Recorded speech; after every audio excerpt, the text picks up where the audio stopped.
Welcome back to the Deep Dive. Today, we are staring directly into the sun. Well, not the literal sun, but definitely the force that powers it. Yeah, exactly. We are taking a massive stack of sources. We're talking historical accounts, technical breakdowns of reactor physics, and some medical reports that are frankly terrifying to read, and we are distilling them all into one conversation for you. And it really is a conversation about the single most powerful force humanity has ever unlocked. The atom. The atom. It really is the ultimate dichotomy, isn't it? On one hand, you have this promise of limitless, clean energy, creation. And on the other, you have the potential for absolute total annihilation, destruction. It feels like we're constantly balancing on a knife's edge between the two. It's Yeah. the dual nature of nuclear physics. It creates and it destroys. And often the line between those two states is terrifyingly thin. It can come down to a single valve, a miscalculation, or one bad decision. And today, I think we need to look past the explosions themselves. Yes. We tend to focus on the mushroom cloud or the shattered reactor, but the sources we have today paint a much more intricate picture. Right, because we are looking at systems. Exactly. The framework for this deep dive is systems failure. We aren't just looking at accidents in the simple sense. No. In the nuclear world, there's rarely such a thing as a simple accident. It's almost always a systemic cascade. It's the failure of a safety protocol, which follows, say, a miscalculation of a fuel mixture, and that leads to a mechanical failure, and then, tragically, the biological cascading failure of the human body itself. So here is our roadmap for this deep dive. We are going to trace this arc of nuclear incidents across 3 distinct scales. We're going to start microscopic, the destruction of a single human being's DNA in a small room in Japan. Then we're going to zoom out. We'll go regional, looking at the anatomy of the Chernobyl disaster and the strange, paradoxical ecosystem of the exclusion zone. And finally, we're going global. We'll look at the strategy of mutually assured destruction, the nuclear triad, and the future, maybe a slightly scary future, of floating nuclear plants. And through all of these, we need to keep asking that central question. Are we controlling this force, or are we just, surviving it? To answer that, we have to start with what might be the most harrowing story in our entire stack of sources. We're going back to September 30, 1999. Tokaimura, Japan. The JCO fuel processing plant. This is a difficult one to discuss, but it is absolutely essential for understanding the raw power we are dealing with. It involves 3 workers, Hisashi Ouchi, Masato Shinohara, and their supervisor, Yutaka Yokokawa. And just to set the scene for you, this wasn't a massive power plant like Fukushima or Chernobyl. This wasn't a sprawling complex with those iconic cooling towers. No, not at all. This was a relatively small fuel preparation facility. It almost looked more like a factory floor or workshop. Right, and what were they doing there? They were preparing fuel for the Joyo experimental fast breeder reactor. Now, fast breeder is a key term here. Okay. These reactors are designed to create more fissile material than they consume. In a way, they're the holy grail of nuclear efficiency, but they require a very specific, highly enriched fuel mixture to work. And this is where the system, that human system, starts to break down. It completely breaks down. The sources describe a culture of shortcuts at this plant. They weren't using the proper automated mixing equipment. Why not? Because the automated system was slow, it was cumbersome, and apparently it was difficult to clean. So over time, the official procedure had just devolved. Devolved into what? Instead of using the complex machinery, they were mixing uranium oxide and nitric acid in stainless steel buckets. Wait, buckets? Like literally buckets you'd use to mop a floor? Essentially, yes. They were mixing this incredibly potent nuclear material by hand in buckets, and then pouring it through a funnel into what's called a precipitation tank. That's unbelievable. It was completely manual. Cool. The sources make it sound like they were baking a cake, except the ingredients could kill everyone in the building. And on this specific day, they were under pressure to finish a batch. The sources say they were trying to save time. Right. And here's where the mass becomes lethal. Walk us through the criticality limit. What is that? Criticality is the point at which a nuclear chain reaction becomes self-sustaining. Every container that holds fissile material has a limit for how much you can put in it before it goes critical. A safety ceiling. A very hard safety ceiling.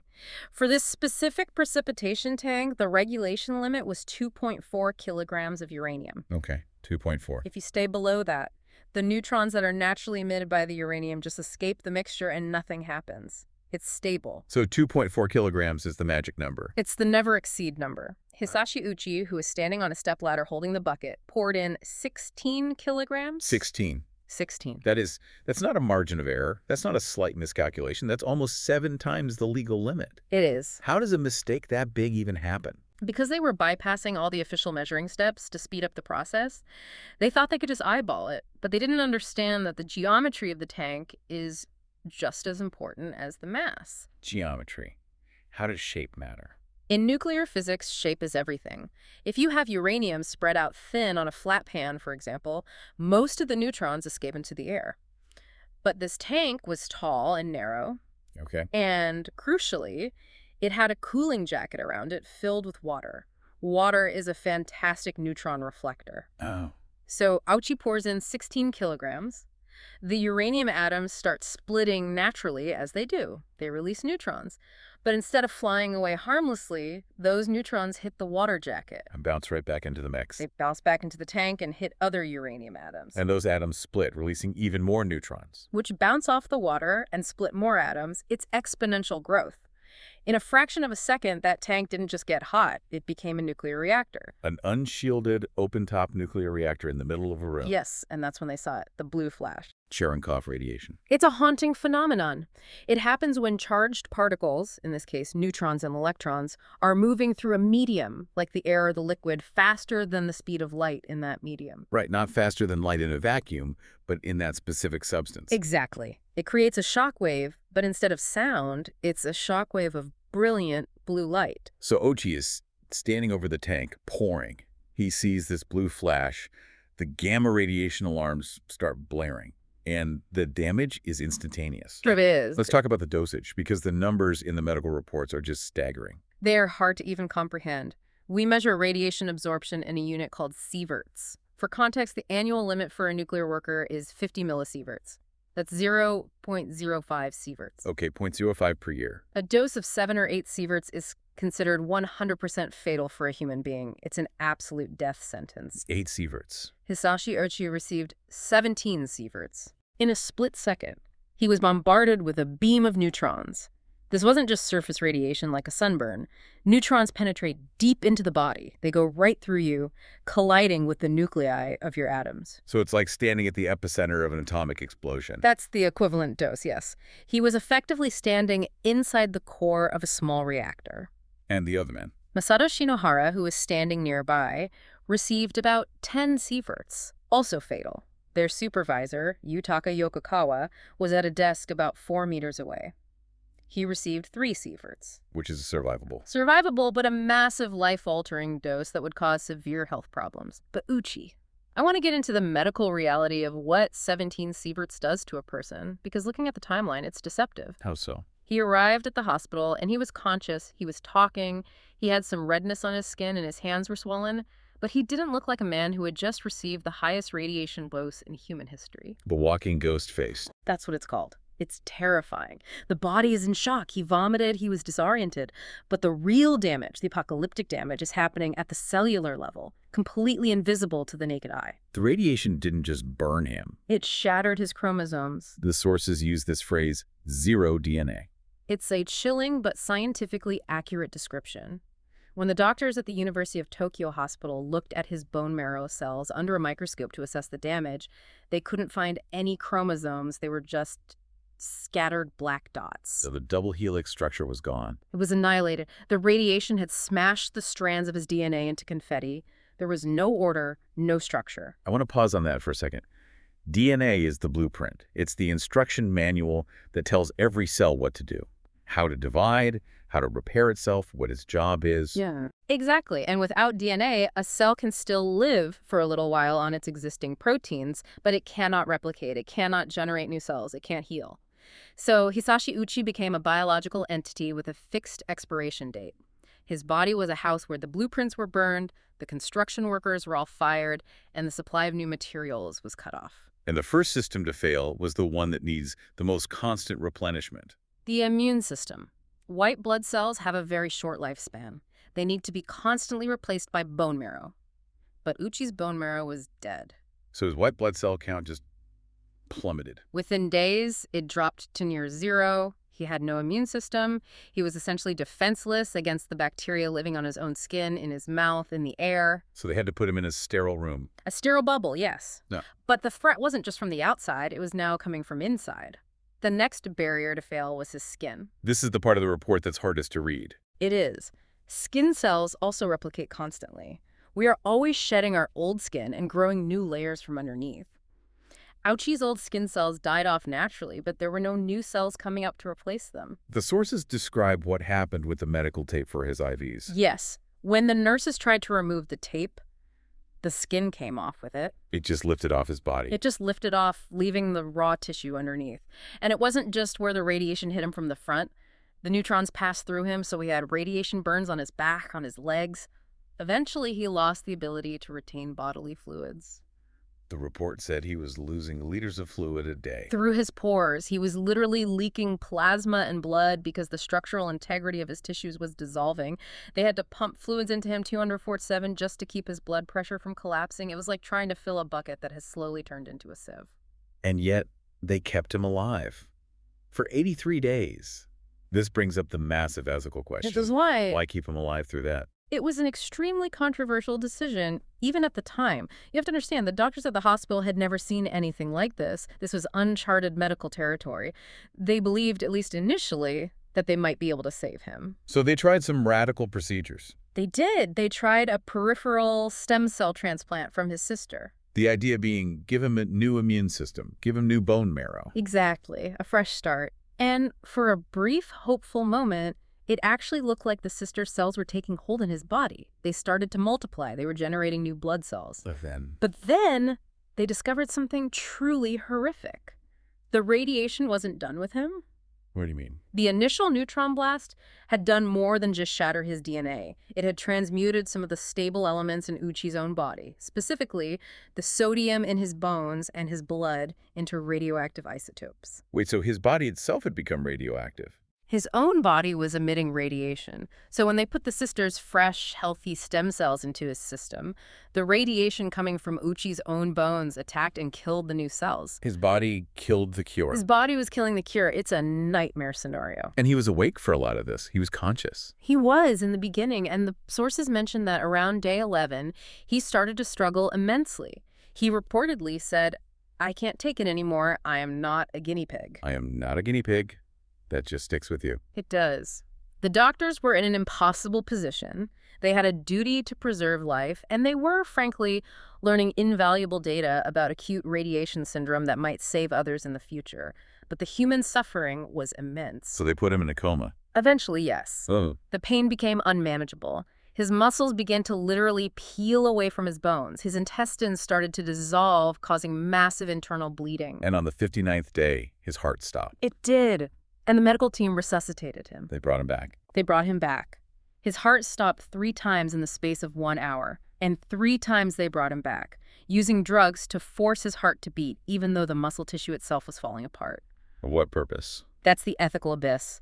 It wasn't until the 83rd day, on December 21st, that his body finally gave out completely and he died of multi-organ failure. And what about Shinohara, the other worker? He received 10 sieverts and he survived for 7 months. He actually seemed to improve for a while. The sources say he was even visiting the hospital garden in a wheelchair. But his lungs and his immune system were just too damaged. He eventually died of pneumonia and a MRSA infection. It's just such a brutal lesson. We talk about nuclear energy and terms of megawatts and efficiency, but when the human system fails, when you ignore the rules and use a bucket, the result is the total agonizing disintegration of the human form. It illustrates the unforgiving nature of the physics. Physics doesn't care about your production deadline. It doesn't care if you're tired or taking a shortcut. If you put 16 kilograms of uranium in a reflective tank, the laws of the universe will execute the reaction every single time. Which is the perfect, if incredibly somber, transition to our next scale. We're moving from the personal tragedy of Ouchi to the systemic regional catastrophe of Chernobyl. April 26, 1986. The gold standard of systems failure. What I find so fascinating and so tragic is the central irony of the cause. We always think of Chernobyl as this rogue, out-of-control reactor, but it all started as a safety test. That's right. They were trying to make the plant safer. That's the great tragedy. They were trying to simulate a total power grid failure, a station blackout. The goal was to see if the spinning turbines, as they wound down, could generate enough residual electricity to power the main coolant pumps for the 60 seconds it takes for the diesel backup generators to kick in and take over. So it was a known gap in their safety coverage, and they were trying to close it. So how do you go from a routine safety test to blowing the 1,000-ton concrete lid off a reactor? It was a perfect storm of bad decisions, human error, and critically deep design flaws in the reactor itself. First, the delay. The test was supposed to happen during the day shift with the senior, experienced crew. Right. But the electrical grid controller in Kiev called and said, "No, we need the power. Wait." So they waited. By the time they gave the green light to proceed, it was past midnight. The shift had changed. So you have the B team coming in. A younger, less experienced crew who, according to the records, weren't fully briefed on the specific parameters of this very unusual test. And then the reactor itself was in a mess. How so? To run the test, they had to lower the reactor's power output, but they lowered it too much and the reactor essentially stalled. This is the xenon poisoning that's mentioned in the notes. Can you unpack that for us? Think of a reactor like a car engine. When it runs, it produces exhaust. One of the key byproducts of nuclear fission is an isotope called xenon-135, and xenon is a powerful neutron absorber. It basically eats the neutrons that are needed to keep the chain reaction going. It's a poison to the reaction. So it chokes the engine. It chokes the engine. Normally, when you're running at full power, the xenon burns off as fast as it's created. But when they dropped the power to very low levels, the xenon didn't burn off. It built up. It was poisoning the core, and the reactor's power kept falling. So the car is stalling, and what do you do when the car stalls? You step on the gas. Exactly. To fight the xenon poisoning and get the power back up, the operators did something incredibly reckless. They pulled out the control rods. These are the brakes of the reactor. They are the brakes. They're made of boron, and they absorb neutrons to slow or stop the reaction. They pulled out almost all of them, far below the minimum number required by safety regulations. They managed to stabilize the reactor at around 200 megawatts, but it was now in an incredibly unstable state. It was like driving a car at 100 miles an hour with no brakes and the gas pedal taped to the floor. Any tiny change could send it out of control. And then, at 1:23 in the morning, they start the test. They cut the steam to the turbines slow down, the coolant pumps, powered by the turbines, slow down. The water flow through the core decreases. Now, here is the critical, fatal design flaw of the RBMK-type reactor. The positive void coefficient. Yes. That sounds technical, but it's a terrifyingly simple concept. Break it down. In most Western reactors, if the cooling water boils away, the reaction slows down. The water also acts as a moderator, helping the reaction along. So no water, no reaction. It's a built-in safety feature. That makes sense. But in the Soviet RBMK design, the water's primary role was as a coolant, and it also absorbed some neutrons. So when that water boiled and turned into steam bubbles or voids, fewer neutrons were being absorbed. Which means more neutrons are available to split atoms. Right. So steam bubbles equal more power. Which creates more heat. Which boils more water and creates more steam. Which creates more power. It's a feedback loop from hell. It's an uncontrollable runaway feedback loop. And that's exactly what happened. The power began to surge wildly. The operators saw it on their dials. They panicked. And they hit the big red button.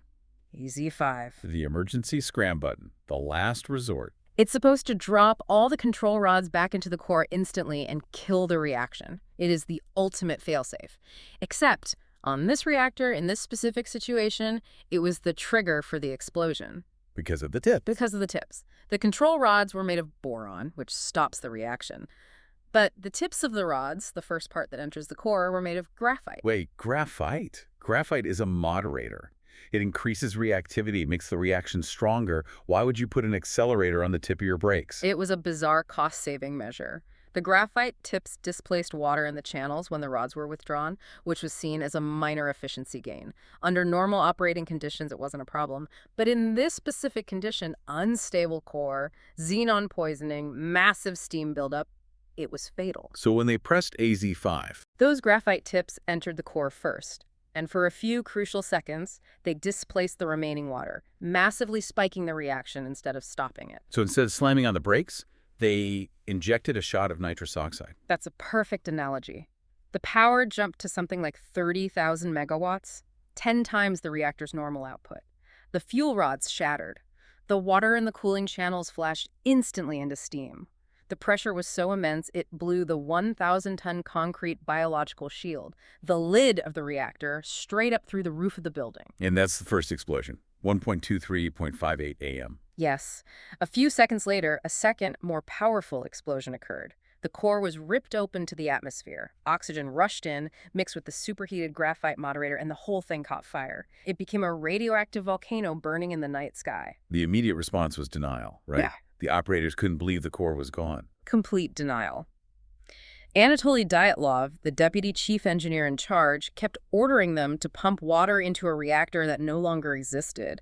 They were trying to follow procedures for a disaster that was literally off the charts. And then came the first responders, the firefighters. They arrived within minutes with no idea what they were walking into. They saw a fire on the roof of a building. They didn't have proper protective gear. They were walking into a lethal gamma ray environment. 28 of them died from acute radiation syndrome within months. And that was just the beginning of the human cost, the liquidators. The scale of the cleanup effort was almost like a war. The Soviets drafted between 600,000 and 800,000 people, soldiers, miners, engineers, volunteers, to contain the disaster. And the most dangerous job fell to the men who had to clear the roof. The biorobots. The explosion had thrown chunks of highly radioactive graphite from the core onto the roof of the adjacent reactor 3. They couldn't build the containment sarcophagus until that debris was cleared. They tried to use actual robots first, didn't they? They did. They sent in German and Soviet remote-controlled bulldozers. But the radiation levels on that roof were so high, the gamma rays were so intense, that they fried the electronics. The robots just seized up and died. So they turned to humans. They turned to biorobots. Young soldiers, mostly. They dressed them in crude, handmade lead sheets, literally strapping lead plates to their chests and groins. And what was their job? They would run out onto the roof, use a shovel to throw 1 or 2 piles of radioactive debris back down into the chasm of the reactor, and then run back. How long could they stay out there? The shifts were timed 45 to 90 seconds. That was it. 90 seconds, and that was their entire contribution to the cleanup. That was their entire war. In that minute and a half, they had received a lifetime dose of radiation, often more. Many of them died young or suffered from chronic illnesses and cancers for the rest of their lives. They were sacrificed to contain a system's failure. And deep inside that contained reactor, there's still a monument to that failure. The elephant's foot. The corium. It's a horrifying substance. It's a lava-like amalgam created when the nuclear fuel, the control rods, the concrete shield, and the sand they dropped on the fire all melted together. It flowed through the pipes into the basement of the reactor building and solidified. And it's incredibly dangerous. For a long time, it was considered the most toxic man-made object on Earth. Shortly after the disaster, if you stood in the same room with it for 300 seconds, you would die within 2 days. And it's still there. It's still there, still hot and highly radioactive, now buried under the massive new safe confinement arch. A permanent tomb. But the radiation didn't stay in the plant. It spread across the continent. And that brings us to the ecosystem, this strange paradox of the Red Forest. The environmental impact was immediate and devastating. The massive cloud of radioactive particles drifted west to north, killing a 4-square-mile pine forest directly next to the plant. The trees just died. They absorbed so much radiation so quickly that the pine needles turned a ginger red color and the trees died. They had to bulldoze the entire forest and bury the radioactive trees in trenches. It sounds like a complete wasteland. But now, nearly 40 years later, the exclusion zone isn't dead. It's the opposite of dead. It's teeming with life. The sources describe a massive wildlife boom. What kind of animals? Elk, deer, wild boar, lynx. They've even reintroduced the endangered Przalski's horse. They are all thriving. I saw a really striking statistic about the wolves. Yes, the wolf density in the Chernobyl exclusion zone is estimated to be 7 times higher than in the surrounding non-radioactive nature reserves. How is that possible? Is the radiation somehow helping them? No, absolutely not. Let's be very clear. Radiation is bad for biology. It causes cancer, it causes mutations, it lowers life expectancy. But what this proves, starkly, is that human presence, our cities, our cars, our farming, our hunting, is worse for wildlife than a nuclear disaster. So by removing humans, we created an accidental wildlife preserve. A radioactive one, but yes. The absence of people has allowed nature to rebound in this incredible way, even if that nature is constantly being irradiated. But are the animals healthy? Not entirely. This isn't a Disney movie where they all live happily ever after. The animals have higher rates of cataracts, tumors, albinism, and other genetic defects. I remember a study on the barn swallows. Right. They found that about a third of the chicks had physical abnormalities. They also observed that the birds had smaller brains than swallows from uncontaminated areas. So the population as a whole is surviving, but the individuals are clearly paying a biological price. But there is one organism, though, that seems to have figured out how to actually use the radiation. The fungi. The radiotrophic fungi. This is one of the most fascinating discoveries to come out of the zone. Researchers found this black fungus growing on the walls of the ruined reactor itself, right where the radiation is strongest. And it's not just tolerating the radiation, it's feeding on it. It appears to be, yes. The fungus has high levels of melanin, the same pigment that's in human skin. It seems to be using the melanin to convert gamma radiation directly into chemical energy for growth. They're calling it radiosynthesis. Exactly. Just like plants use chlorophyll to turn sunlight into food through photosynthesis, these fungi are eating radiation. That is incredible. Life literally finding a way to feed on our deadliest poison. It shows the stunning resilience of biological systems. We break the world, and life finds a way to adapt. But it also highlights the timeline we're dealing with. The fungi can adapt. The wolves can reproduce fast enough to overcome the higher death rate. But the land, the soil itself. The land won't be safe for humans for how long? The estimates are around 20,000 years. 20,000 years. That's longer than all of recorded human history. We have built a tomb that will outlast our civilization. Which is a very sobering thought as we move to our final scale. Because Chernobyl was an accident. So Chimera was an accident. But for the last 70 years, we have built a global system designed to unleash this power on purpose. The global stakes. We're talking about the Cold War, the nuclear triad, and the doctrine of mutually assured destruction. Let's start with the hardware, just to get a sense of the scale. We talked about a little boy at Hiroshima. That was about 15 kilotons of TNT. And that one bomb leveled an entire city.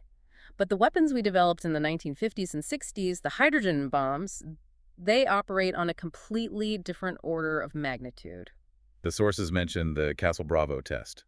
This was a U.S. test in 1954 at Bikini Atoll. And it's another story of a calculation error, isn't it? It is, and a massive one. The scientists who designed the shrimp device predicted the yield would be around 5 megatons. And 5 megatons is, what, 300 times bigger than Hiroshima? Roughly, yes. But they made a mistake in their calculations. They didn't fully account for how one of the isotopes in the fuel, lithium-7, would react under that intense heat and pressure. Huh. When they detonated it, the yield wasn't 5 megatons. It was bigger. It was 15 megatons. Triple the expected size. Triple. It was the most powerful nuclear device ever detonated by the United States. The fireball was 4.5 miles wide. The mushroom cloud went 130,000 feet into the atmosphere. It vaporized the artificial islands they built for the test. And the radioactive fallout went way, way beyond the designated safety zone. And this is where the story of the Lucky Dragon number 5 comes in.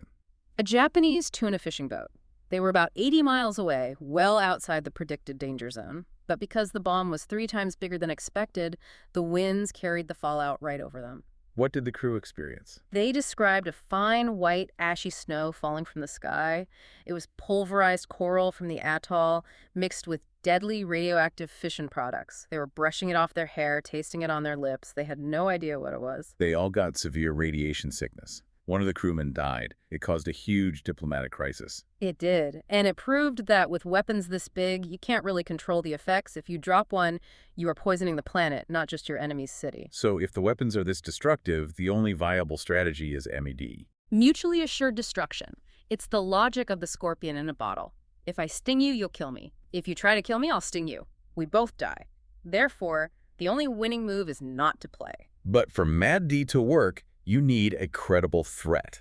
You need to guarantee that even if your enemy launches a surprise attack and wipes out your entire country, you can still fire back and annihilate them in return. And that guarantee is the reason for the nuclear triad. Land, air, and sea.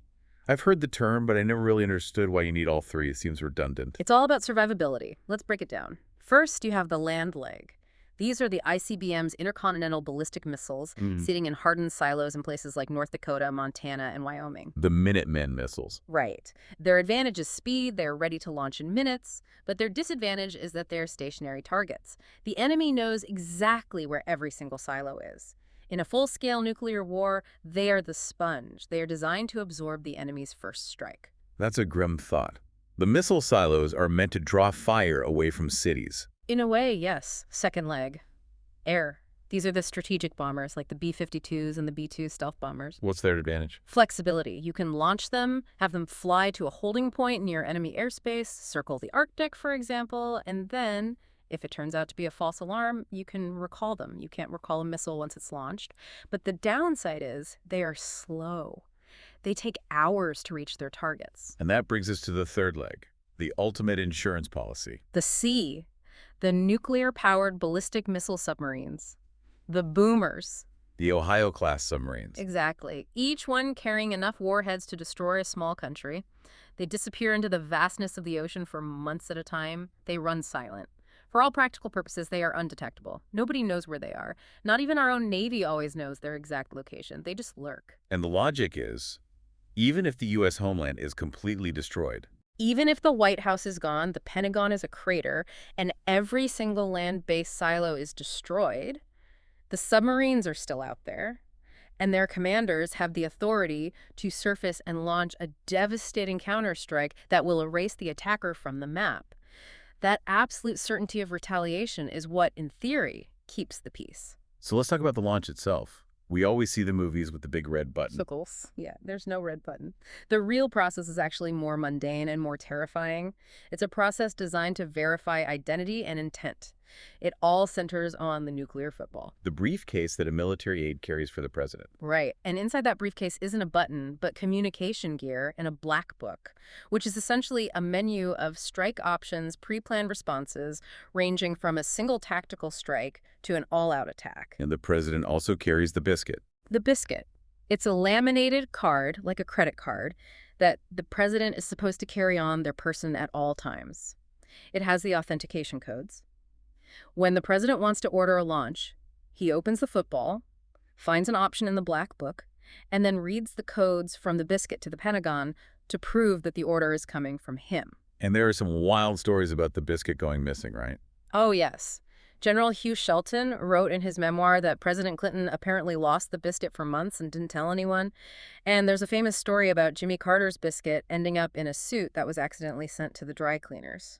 Can you even imagine that? The dry cleaner finds a receipt, a lint ball, and the codes to end civilization. It really highlights the fragility of the human element in this incredibly high-tech, high-stakes system. But once a valid order goes out, it becomes purely mechanical. The message goes to the silos and the subs. An emergency action message, or EAM. It's a short, encrypted string of alphanumeric characters. And the crew's on the other end.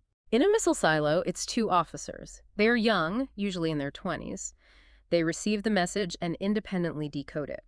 If it matches the codes locked in their safe, their training dictates that they have to act. This is the two-man role. Exactly. They each have a key.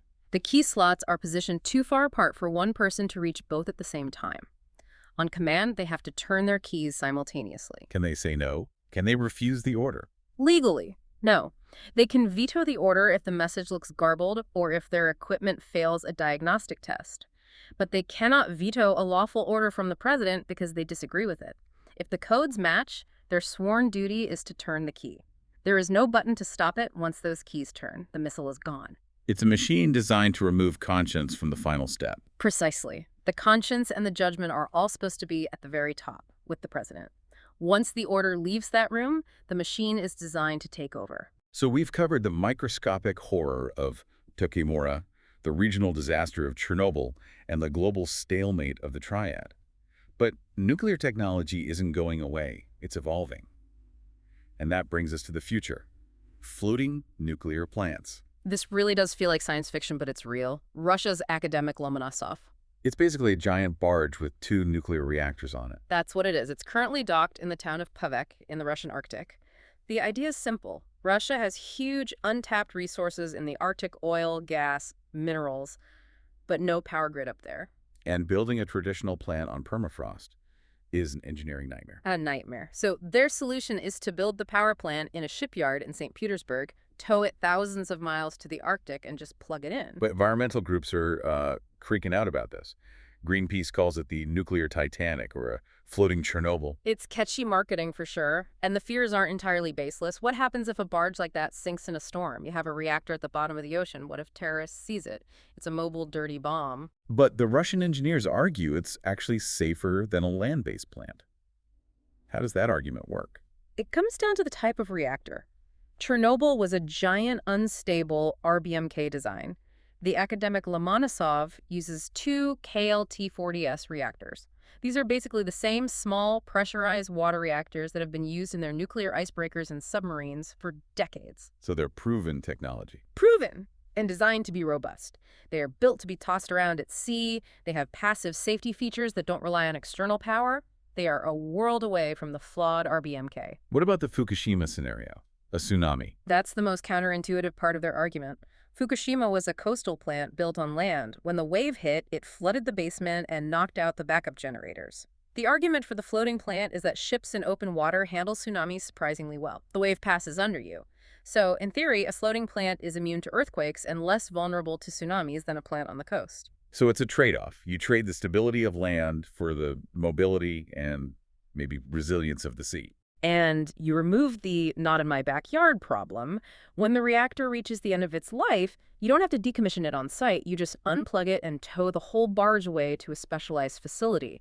You don't leave a rotting concrete hulk like Chernobyl. It seems like this is the direction things are headed. Smaller, more mobile reactors. Small modular reactors, or SMRs, it's a huge area of research. Moving away from the giant cathedral-like power plants of the 20th century to smaller, factory-built tactical units. But the psychological hurdle is enormous. Right. Humans have a primal fear of radiation. Putting it on a boat adds a primal fear of sinking. It's a very hard sell to the public. So let's try to tie all this together. We've traveled a long way in this deep dive. We have. We watched Hisashi Ouchi's DNA literally unravel in a hospital room because of a shortcut with a bucket. We watched the roof blow off Chernobyl because of a poorly designed safety test and a fatal flaw in the control rods. We saw the wolves return to the Red Forest. We've looked at the calculated madness of MAD and the unbelievable fragility of a president's biscuit. What's the through line here for you? What connects all these stories? For me, it comes back to the systems. The atom itself is indifferent. It's a fundamental force of the universe. It doesn't care if we use it to light a city or to vaporize one. It doesn't care if we mix its fuel in a stainless steel bucket or a billion-dollar centrifuge.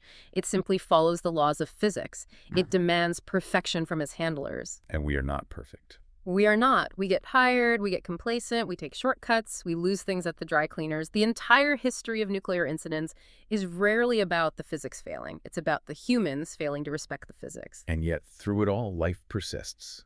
The fungi eat the radiation. The wolves roam the ruins of Pripyat. That's the final haunting lesson, isn't it? We often fear the big explosion, the mushroom cloud, the sudden end. But what these sources show us is that the real legacy of nuclear power is its persistence. It's the invisible stuff. It's the radioactive strontium trapped in the bones of the Lucky Dragon crew. It's the cesium in the soil of the Red Forest that will be there for 20,000 years. As we launch these new floating plants into the pristine Arctic, we have to ask ourselves, have we truly mastered this force? Or are we just finding new, more remote places to hide the risk? We've unlocked the power of a star, but we can't seem to figure out how to put it back in the box. And we probably never will. Well, on that note, you are now armed with the details. Go tell your friends about the radiotrophic fungi that eat radiation. Or the fact that global security might just depend on a biscuit. Just, don't lose it at the dry cleaners. Exactly. Thanks for listening to The Deep Dive. Stay safe.